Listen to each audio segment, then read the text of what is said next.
Pakistani officials confirmed on Friday that only 2 men have been convicted for the attempted killing of the education activist Malala Yousafzai, not 10 as lawyers from her home region of Swat had initially claimed.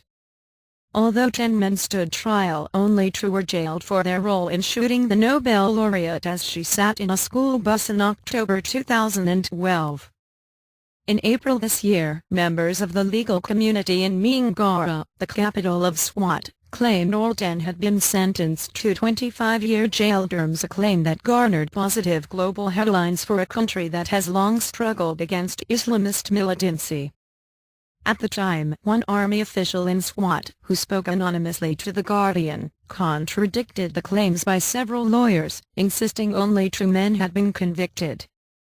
Officials say the lawyers who spread the claim had not been inside the secretive, military-run court at the time of the hearing and had simply assumed all of the suspects had been jailed. Neither the army nor the government made any attempt to correct the public record at the time. The army has played a major role in the security of Swat ever since a military operation was launched in 2009 to roll back a Taliban takeover of the valley. On Friday, an army officer said the military believed there had been enough evidence to convict all of the men, but 8 of them were acquitted because of what he called the long-standing weaknesses of Pakistan's judicial system.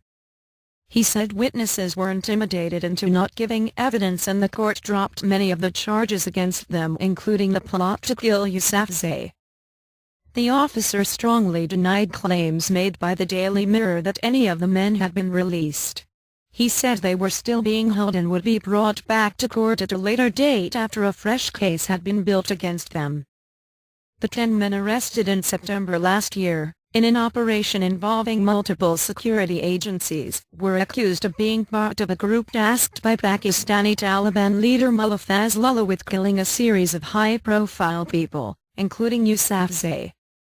Court papers further contradict information given in April about the men who were convicted, neither of whom were thought at the time to be the actual culprits of the attempted murder. But the judgment said the 2 convicted men had approached a minivan in which Yousafzai was sitting with her classmates, before one opened fire on her.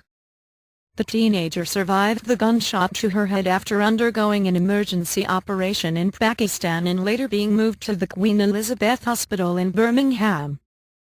In October last year, she became the youngest winner of a Nobel Peace Prize for her work campaigning for the right of children to education.